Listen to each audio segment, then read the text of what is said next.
My name's Leah Baney. I grew up in a Christian home. When I was 7, my sister led me to accept Jesus into my heart, so I went to church all the time and grew up in that kind of environment, so it was kind of an easy step for me to take and something that was pretty natural, but that's how it all started. But then, things didn't really get fully real for me until around high school and when I started to really grow in my faith. I started singing on the worship team for my youth group when I was about 11 or 12, singing harmonies, leading a song here and there, and then I kind of kept going through my church, started leading the middle school services on Sunday, started singing in the main services. My senior year, I did an internship with my worship pastor and started helping him lead. And music has just been a part of my life ever since I was little. My family jokes and says I was singing before I could talk.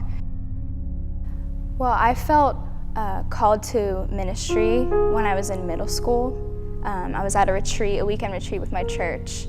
I remember that distinctly, that moment. They specifically were talking about people that were being called to the ministry.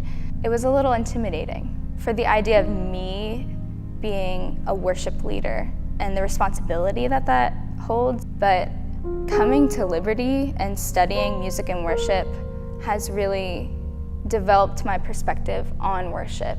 It's grown from something that I just do, that's just been something natural to sing to the Lord, to something that I see as so necessary to the life of a Christian and something that is so vital to walking with the Lord. He desires our worship.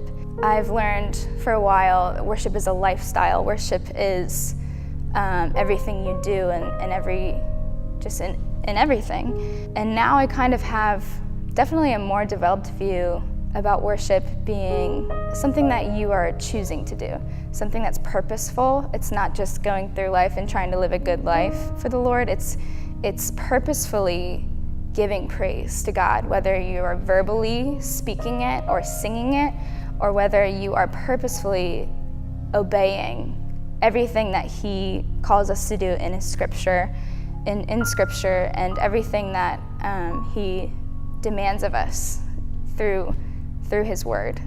So it's kind of both verbally giving praise to the Lord and living it out. Well, the song I'll be singing today is called Song of the Father by Urban Rescue, but I'm also going to be mixing it with Amazed by Desperation Band. And that's really the song that has been coming back to my mind over the years, just in different circumstances, because it just speaks about the love of God, and it just expresses what's in my heart so well that I've just found myself just singing it on my own in important moments or just things that are happening. I went through a season that was a little difficult for me a few years ago, just faced with a lot of jealousy, and I went through a season of depression.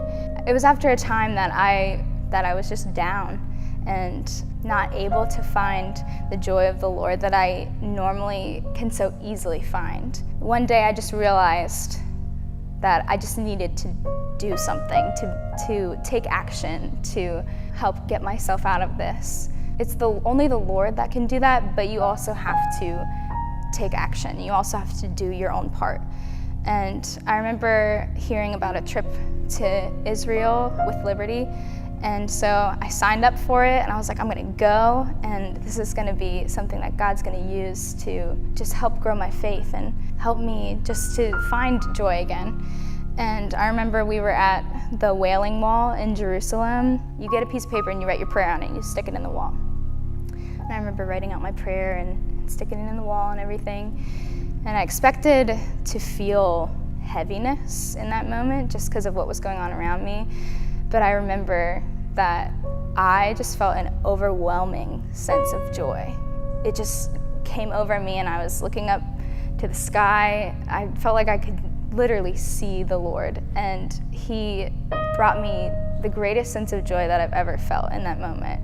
I remember that song coming to me and just singing it quietly to myself, like, Lord, I'm amazed by you, how you love me, how he would allow me even to go through a season of depression and a season of just feeling down and envious and low, and then allowing me to go to Israel so he can show me where my joy lies and how I can really find true joy.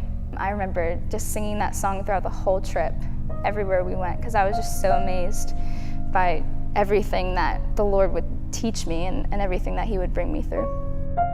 I had to go through these extreme trials, but out of it, the Lord showed me his faithfulness and his goodness. And that's what I've seen repeating over and over again in my life. And those are the reasons that I have to worship, because I've seen the Lord's goodness in my life. I've seen that he's given me peace in times when I shouldn't have had peace. I've seen him restore joy to me when I didn't feel like I had a reason to be joyful, but he showed me that he's my joy. Not only that, but my reason to worship the Lord is just because he's worthy.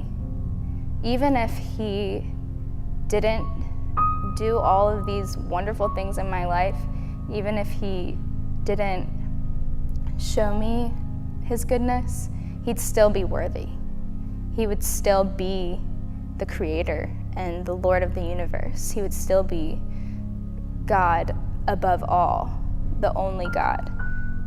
So I have so many reasons to worship him, not only just because of who he is and who we find him to be in Scripture by his word, but also because of all of the wonderful things he's done in my life, whether in showing me who he is through circumstances, whether that be a difficult circumstance or a good one, just in his blessings, showing me that he loves me enough to give me these blessings and to allow me to experience good things here on earth. When you see worship as something that maybe makes you feel good or that can help you, it's just not the right idea. Worship isn't always pretty. It's not always fun. It can be seen as kind of sugar-coated at times. But worship, it is a sacrifice. It's not about how you feel in the moment. It's not about what you desire, but it's about giving the Lord what he deserves, not even what he wants. He desires us to worship him, and he longs for us to be in communication with him and to love him as he loves us.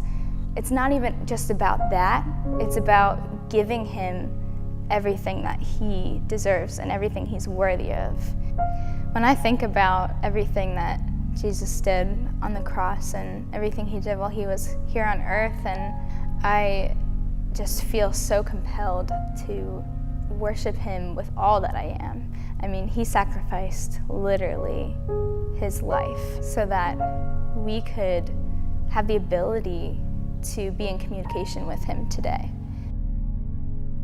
Every season that we go through, whether it be a tough season, a difficult season, or a great season full of blessings, I've just learned that everything that we go through is the Lord's song over us. It's his song of love. It doesn't matter if it's something extremely difficult that you're going through, if you have the perspective that God is teaching us something in everything that we face, you can see what the Lord is doing. That song just gives words to my emotions when I think about that, and when I think about everything that God teaches us through circumstances in life. And the beginning says, "You dance over me while I am unaware." Everything that we're walking through, even when we're unaware, the Lord is singing and he's dancing over us. And he's teaching us things through trials, through blessings. He's teaching us that our joy is only found in him, that he is faithful even in trial, that he's our peace when our circumstances might be filled with chaos. That song's basically just a response to all that the Lord does in our lives.